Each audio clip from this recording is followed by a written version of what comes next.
Are we live? Yes. Okay, well, this is All right. well, we're having fun again, but, okay, well, welcome everybody to the Thursday, March 20th, 2025 Webster Town Board meeting. We'll start with the Pledge of Allegiance. I pledge allegiance to the flag of the United States of America and to the republic for which it stands, one nation, under God, indivisible, with liberty and justice for all. Deneen, can you do roll, please? Supervisor Flaherty, Here? Councilman Cahill, Here. Councilwoman Nguyen, Here. Councilwoman Wright, Here. Attorney to the Town Taylor. Here. Now, right before the beginning of the meeting, I asked the 260 people in attendance tonight, well, there's not that many, but did anybody want to speak from the podium tonight? And I got no's. I'm going to give one last chance here. Okay, so the open to the floor section, Deneen, is no takers. I just want to go on record by saying that you still have a very good opportunity to make the 8 o'clock. It's possible. All right. It's possible. And a lot of that's because, well, you'll see in a second. So, Deneen, you had told me this. The reason why we don't have one of the March 6th meetings minutes. Or is that I think you sent the workshop and the regular board meeting minutes. I got the workshop meeting minutes from March 6th and the regular. In your packet? I thought I got them by, well, you know what? Email. Don't you try to drag this out, Jen. No, because usually the minutes are in the packet. We're good. I want to hold things up. Honestly, Jennifer and Ginny and John, because Deneen is pretty religious about this, getting them out. Oh, I got them. Yeah, I got them. We got 'em. But I usually they're in my provided a packet, too. correction to myself in them. Yeah. Yes, yeah, okay, and there's the two, and there's emails there. All right, then I'm gonna do a motion, to approve the March 6, 2025 workshop meeting minutes. Second. Supervisor Flaherty, Aye? Councilman Cahill, Aye. Councilwoman Nguyen, Aye. Councilwoman Wright. Aye. And then I also make a motion to approve the March 6, 2025 regular board meeting minutes. Second. Supervisor Flaherty, Aye? Councilman Cahill, Aye. Councilwoman Nguyen, Aye. Councilwoman Wright. Aye. Okay, I'm gonna take a little executive privilege. We're gonna move resolution listed as number 6 up to the first one tonight, and that's because we would like Leanne Kimber from Colliers, who presented and answered our questions at the workshop, the opportunity to get home to her family at a reasonable hour. So, does anybody out of the board members have any questions No. before I make them? Okay. All right. Trying to We help had you out. a John, I very, mean, that was, I can name that tune. Well, I'm gonna make a motion to approve a precursor to development agreement for Webster Economic Development Agency, WEDA, application for a $9.8 million Fast New York grant for Xerox campus roads and power studies on that campus. second. Supervisor Flaherty, Aye? Councilwoman Wright, Aye. Councilman Cahill, Aye. Councilwoman Nguyen. Aye. Leanne, do you think they'll be still awake when you get home? Probably, Okay. Well, from what you described of their ages, wow, they're gonna be pretty tired. Anyway, thank you, Leanne. Thank you very much for all your work. Mhm. Leanne has done a phenomenal job in the last few weeks on what has been speed dating. So, John? Nope. Me. Jenny, sorry. Go for it. I looked over the bills with our finance director, and they seem to be in order. I make a motion to pay the bill, please. Second. Councilwoman Nguyen, Aye. Councilman Cahill, Aye. Supervisor Flaherty, Aye. Councilwoman Wright. Aye. And I went through the prepaid warrants as submitted by Paul Adams, Director of Finance. Make a motion, we approve those. Second. Supervisor Flaherty, Aye. Councilman Cahill. Aye. Councilwoman Wynn, Aye. Councilwoman Wright. Aye. And I went over the purchase orders as submitted by Paul Adams, Director of Finance, and make a motion we approve those. Second. Supervisor Flaherty, Aye. Councilwoman Wynn, Aye. Councilman Cahill, Aye. Councilwoman Wright. Aye.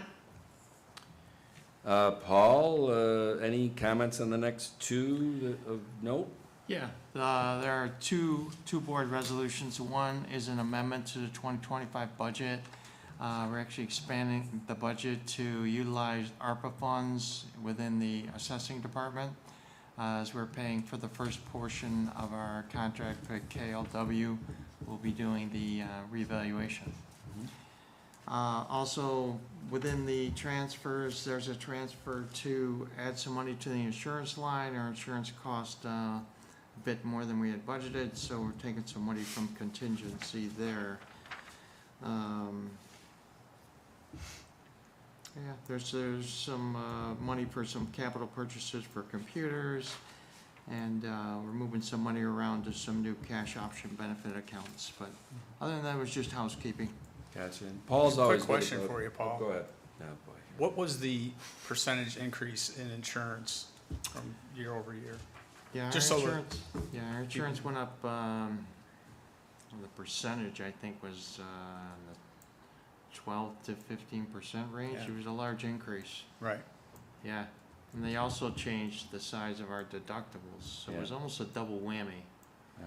So, Yes, it was a tough, it was. And Tough one, I'm yeah. talking to the other supervisors in Monroe County Yeah. across the board. yeah, we're gonna see what we can do.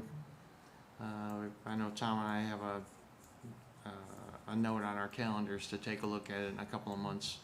Yeah. See if there's other options. Are we part of a consortium with the insurance, are we, or no? We're talking a different insurance.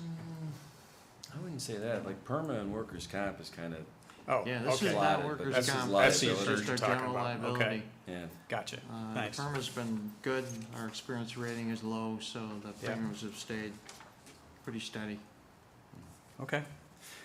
Well, I make a motion to approve the 2025 budget transfers as presented by Paul Adams, Director of Finance. Second. Supervisor Flaherty, Aye. Councilwoman Wright, Aye. Councilman Cahill, Aye. Councilwoman Wynn. Aye.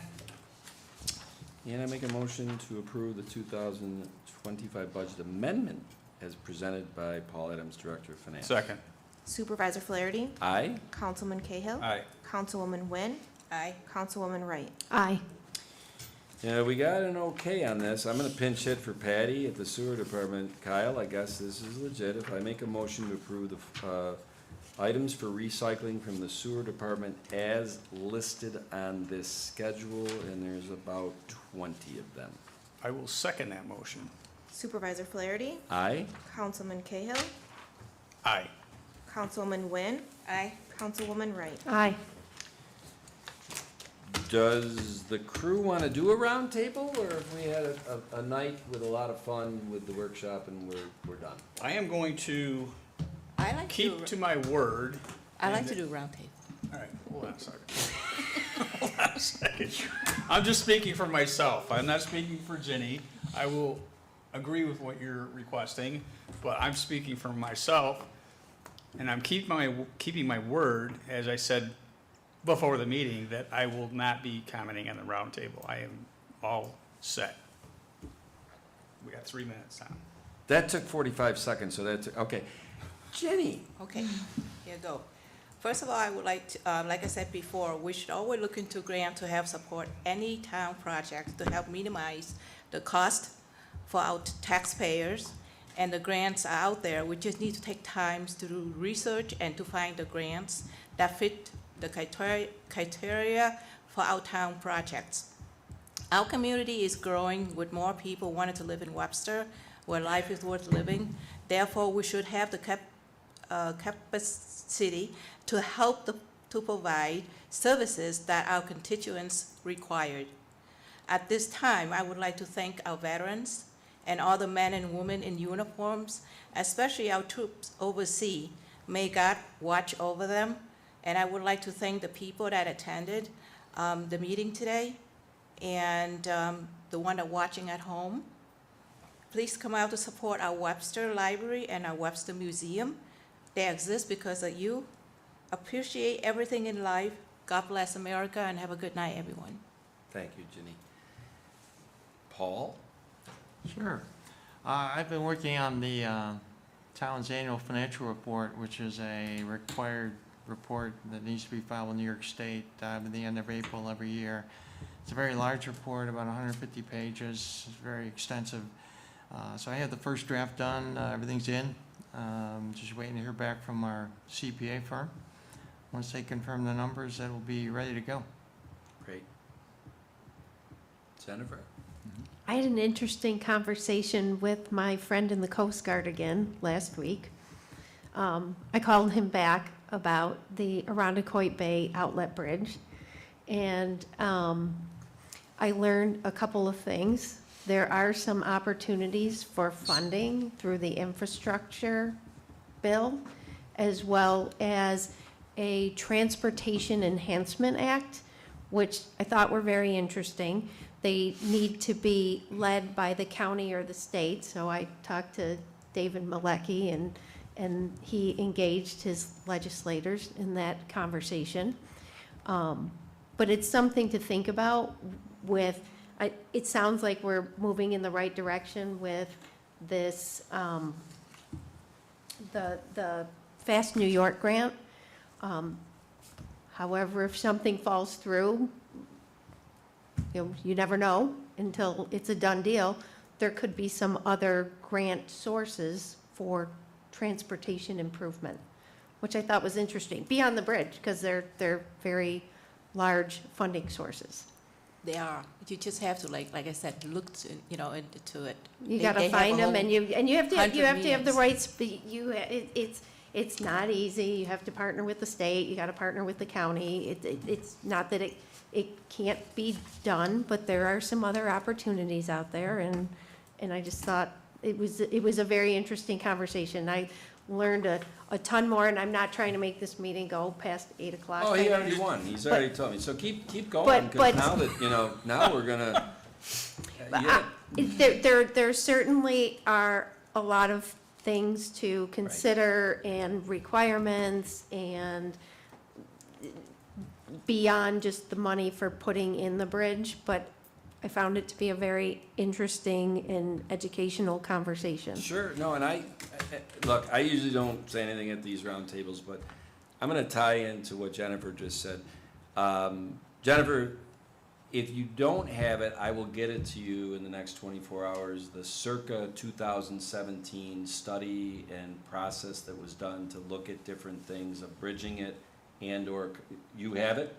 I have a lot of that You do have a lot of that. documentation, Okay. yeah. Then you know the efforts that were done and all the parties that came together and how much it was gonna cost to do this. Because you're talking about 24/7, 365 bridge over the, That was one Right. of the challenges and complications, was literally having to have, if there is a movable bridge, yep, you would have to hire people, 3 shifts, yeah. 24/7. So you have looked in at the that. In the dead of winter, Yeah, to, yeah. This is gonna seem like a crazy question, but have they ever, as part of those studies of the things that their alternates that they were looking at, was it brought to bear to take a look at, is it possible to put a tunnel through there?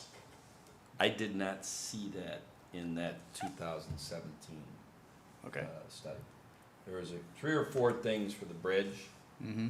and, eminent domain and what land they'd have to take, Yeah. because you've gotta start at each side and Arundecoit and whatever. And then there was the one that actually, the on and off ramps that you see as you cross the Bay Bridge into Arundecoit. There is state right of way that goes up to the Titus Avenue traffic circle. Mm-hmm. And they could take it up there. Now, that doesn't get you over the bay, but a lot of that was a secondary outlet, for lack of better terms, for Yeah. emergencies and things like that. So, God bless you. Have at it. and today I did go to the highway garage and I saw the salt barn, so I saw the state that the salt barn was was in, and it's in very rough shape, and unfortunately, it's like many other things in the town that we are working on, the pump station, the salt barn. It's just another thing that has gone for a very long time without being addressed. And I would just hate to see that project be something else where, you know, we are putting good money after bad in repairs and repairs and repairs for something that is crumbling and is potentially The- not even I think safe. the last time there was money invested in that was probably. 10 I years think ago, 10 or 10 10 years ago. 10 or 15 10 or years ago, they 15 put an years ago. aluminum roof on it. But so much to your point, it's the neglect that has gone on with respect to investing in keeping the infrastructure up with, you know, with not only the highway building, the sewage treatment plant, you know, we're seeing extraordinary amounts of money that we're having to invest by lack of not keeping up over the last 20, 30 years in that. So I think this is a lesson that we have learned, and we're planning properly going forward by setting up these different accounts and investing so that another board 30 years from now will not have to go through what we're going through right now. So it's called effective planning. So more to come with that. I know there's a lot of conversations about timing, various grants, and we'll continue to look through those, but I just don't want to be in a position where it takes so long to do something like that, and then next thing you know, it ends up costing more money. Yeah, well, at that highway garage, you know, the old garage where the trucks went, that'll get demolished. And that is the location that the new salt barn would go on if that project moves forward. The 3,000 square foot administration building that is attached to the current garage, Right. the old garage, that we're not going to take down. In fact, I attended a meeting today with Maria. Paul, I don't think you were in that meeting, where we got some designs for the dog Dog kennel kennel. to go inside there, and so there's more to come on that. And really, that's because they had to keep that building or a portion of that admin building for the mechanicals for the Right. gas pumps. Yep. So it's a building that is structurally sound. What the heck? As long as it's 3,000 square feet, it's more than enough space to put. I think, Maria, the one that Barb Hollins liked was the four. Four with an isolation. Yeah. So 5 total. So, I'm glad that, Row if needed. I'm glad they chose that one over the second option. Kyle. I'll yield my time. The only other comment that I'm gonna make, and I know I said I wouldn't, but I think Pat Stevens and Campus Construction have done a phenomenal job on that project, and they should be recognized for that. I agree. The only reason I did speak, even though I said I wasn't, because we're way past I this. mean, you know what? I mean, Why we're not gonna not? split hairs. I mean, you can go on all night if you want there, John. But if you're not, Deneen, you are always last. Anything interesting going on? Clerk, Still tax collecting town and county tax payments. We're still working on installments. If you do have payments, please use our drop box in between the two front doors of Town Hall or mail them in. And that's it. That's great. Well, thank you, everybody, and that concludes tonight's meeting. We are adjourned.